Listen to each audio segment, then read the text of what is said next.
આજની ધર્મકથા. પ્રણામ. પર્યુષણ મહાપર્વ અને એની તૈયારીઓ, પૂર્વ તૈયારીઓ. કોઈ પણ વસ્તુની જેમ બાહ્ય તૈયારીઓ હોય એવી રીતે આંતરિક અભ્યંતર તૈયારીઓ પણ હોવી જોઈએ કોઈ પણ વસ્તુની. એક્ઝામ આપવા જઈએ છીએ તો જેમ ભણવું આવશ્યક છે એમ એક્ઝામના થોડાક સમય પહેલાં ભણવાનું છોડી અને શાંત થવું, સ્થિર થવું એ પણ એટલું જ આવશ્યક છે. સતત ભણતા રહેતો બાળક એ ક્યારેક એવા સ્ટ્રેસમાં આવી જાય કે આવડતું હોવા છતાં લખી ન શકે, કારણ કે એની બાહ્ય તૈયારીઓ બહુ જ સરસ હતી પણ અભ્યંતર તૈયારીઓની અંદરમાં એ ઊણો ઉતર્યો. અને એટલે આપણી શિક્ષણ પદ્ધતિ જે હતી આર્ય, એ શિક્ષણ પદ્ધતિમાં ગુણ વિકાસને પણ એટલું જ મહત્ત્વ અપાતું હતું જેટલું મહત્ત્વ એબિલિટીઝના વિકાસને અપાતું હતું. આપણી ક્ષમતાઓ વધે, આપણે નવી નવી કળાઓ શીખવા મળે, બહુ આનંદનો વિષય છે, પણ અંદરનું સ્થૈર્ય વધે એ પણ એટલું જ આવશ્યક છે. એટલે અભ્યંતર અને બાહ્ય બંને ભેગા થાય તો જ કાર્યની સફળતાની શક્યતાઓ વધતી હોય છે. વ્યવસાયની અંદરમાં પણ આ જ સ્થિતિ. કોઈ પ્રોડક્ટ આપણે લોન્ચ કરતા હોઈએ તો પ્રોડક્ટની ક્વોલિટી જેમ મહત્ત્વની છે એવી જ રીતે એ પ્રોડક્ટને માર્કેટિંગ કરવા માટેની સ્ટ્રેટેજીસ પણ એટલી જ મહત્ત્વની હોય છે કે જે અભ્યંતર જગતમાંથી નીકળે. આમ અનેક વસ્તુઓ, અનેક ક્ષેત્રો એ બાહ્ય પ્લસ અભ્યંતર એ બંનેના કોમ્બિનેશનથી સક્સેસનો રેશિયો નક્કી કરે છે. પણ સમહાઉ આપણે ધર્મના ક્ષેત્રને એવું રાખ્યું છે કે જેની અંદરમાં અભ્યંતર જગતને ક્યાંય પ્રવેશ જ નથી અપાતો. પ્રાય કરીને પૂજા કરવા જવું છે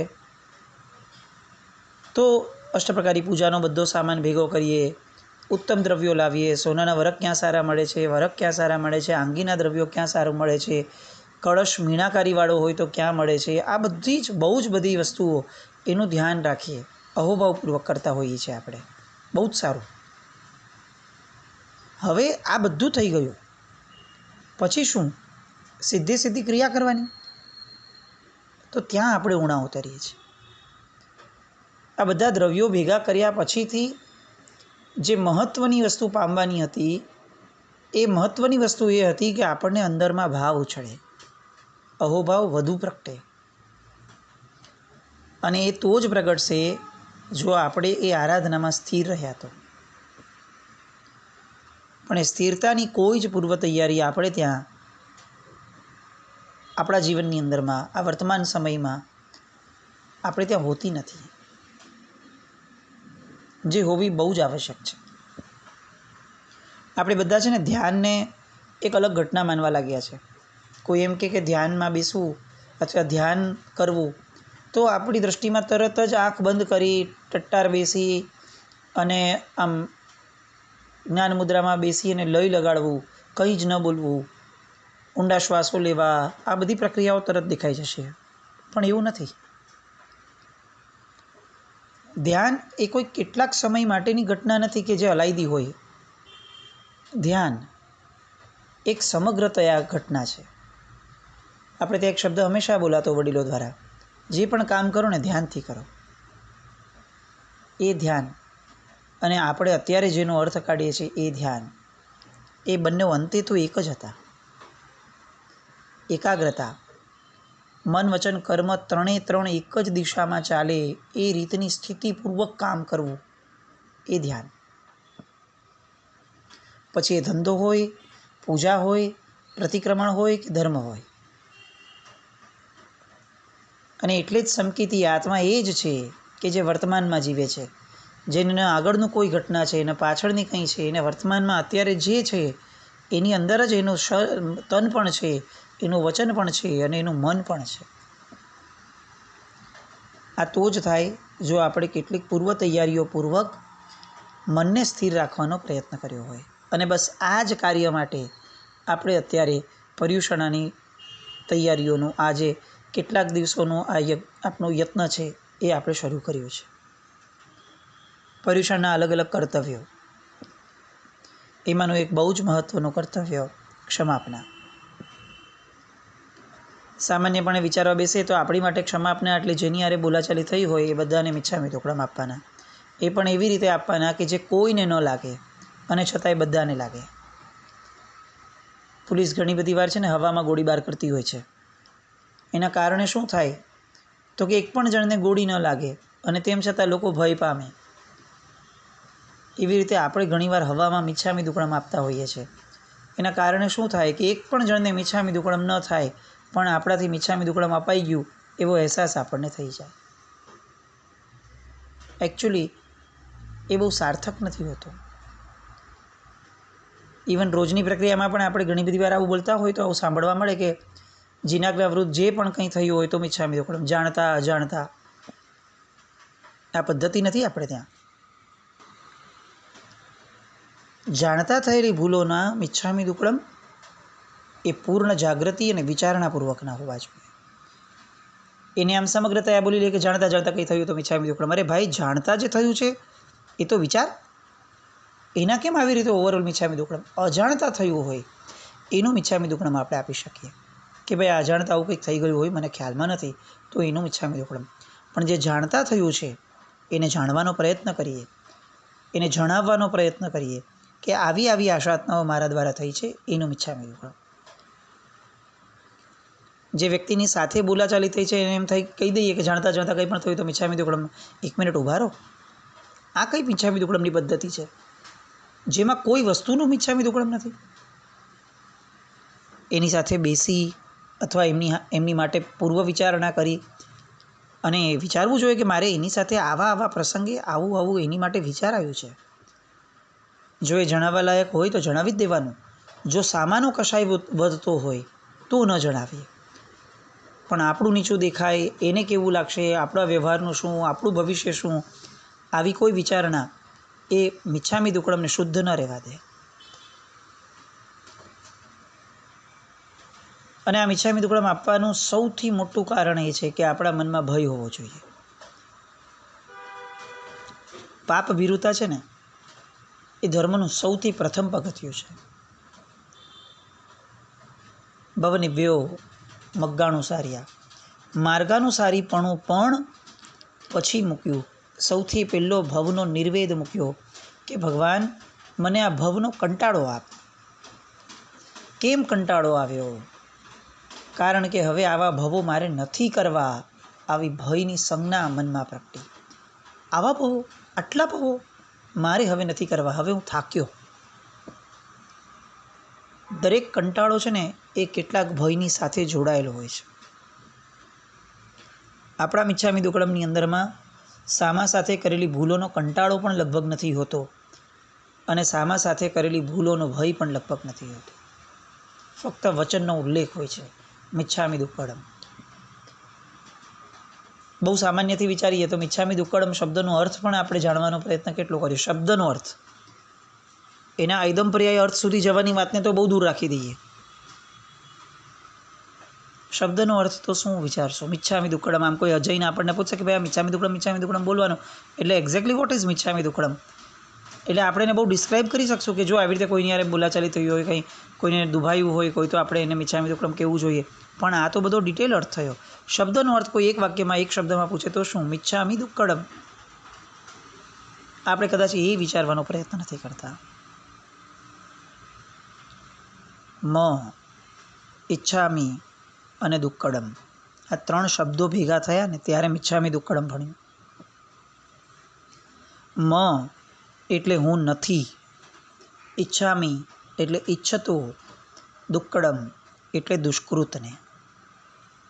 આ દુષ્કૃતની અંદરમાં ફક્ત કર્મ એટલે કે કાયા ન આવી, મન વચન ને કર્મ ત્રણેય દ્વારા થતો આ દુષ્કૃત જે મેં તમારી સાથે કર્યું છે, હું એને ઈચ્છતો નથી, એને સારું ગણતો નથી, એના ફળ મને પ્રાપ્ત થાય એવું પણ હું ઈચ્છતો નથી.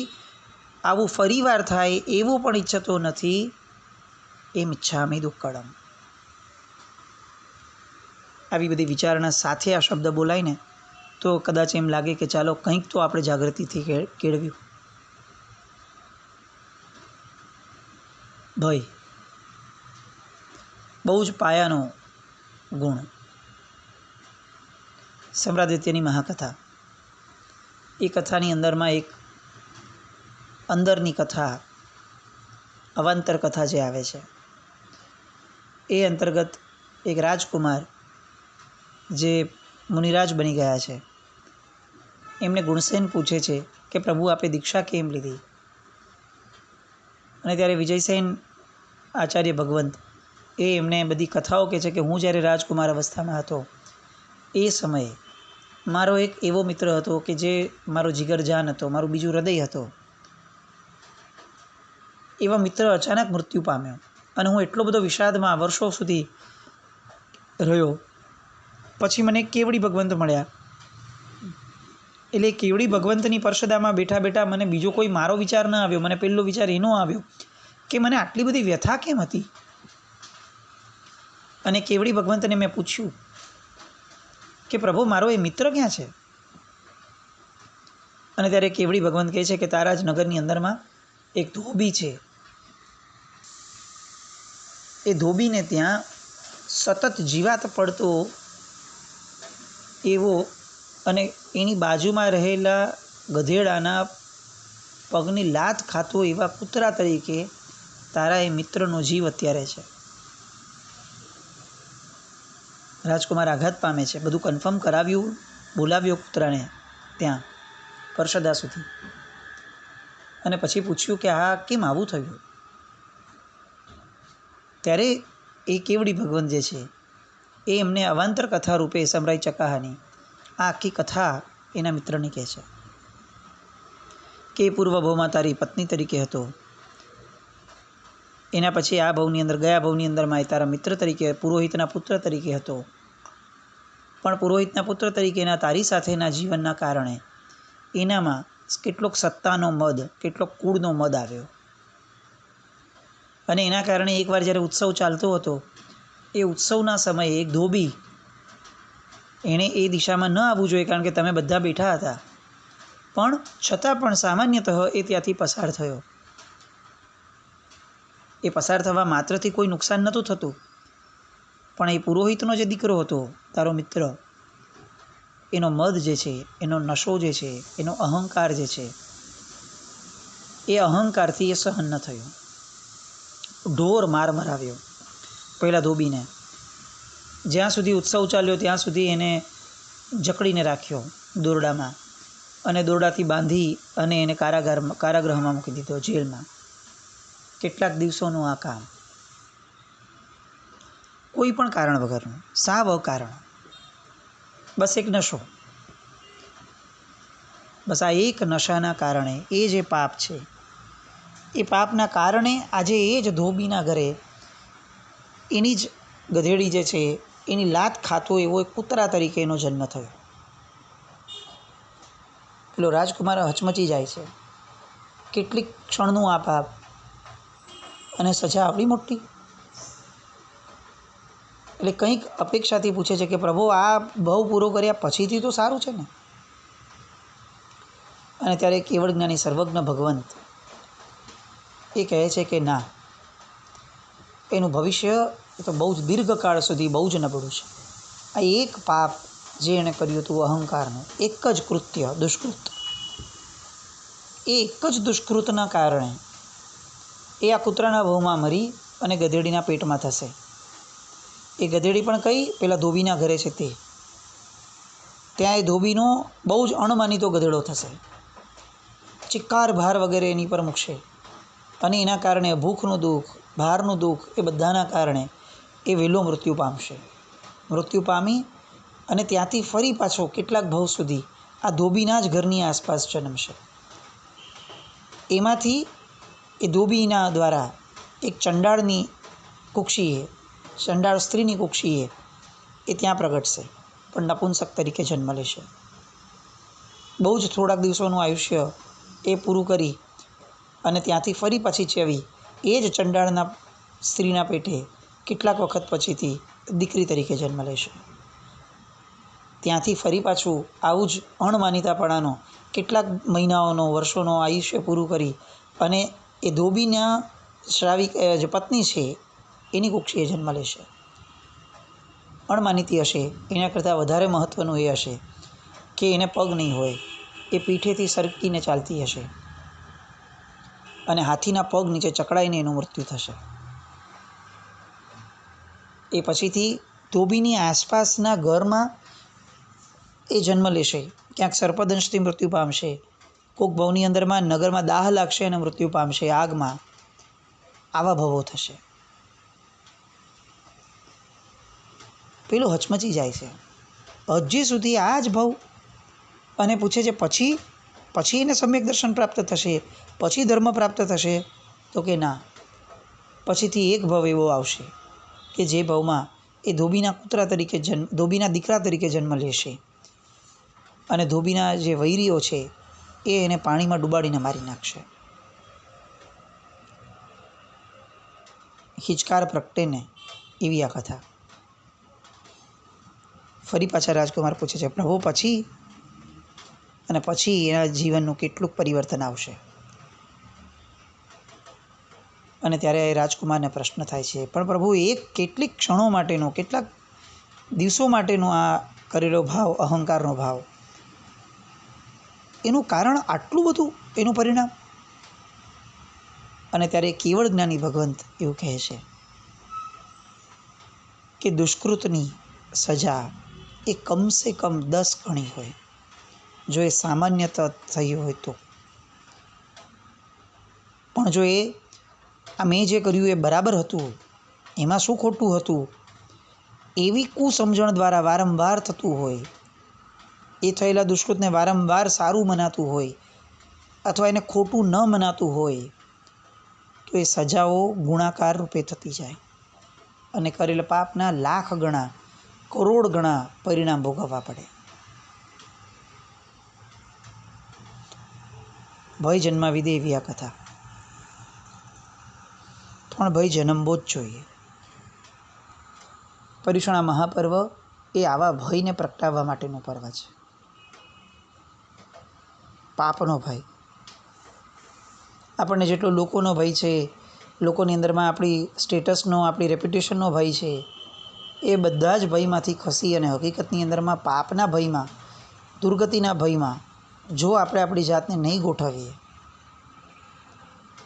તો બેફામ થયેલા પાપો એ અનકન્ટ્રોલ્ડ દુર્ગતિઓની પરંપરા આપશે.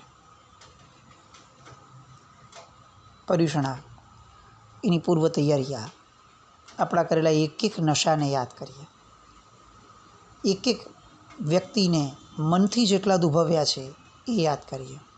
એને કદાચ ખબર પણ નથી કે આપણે એની માટે આવું વિચાર્યું હતું, એ પાપોને યાદ કરીએ.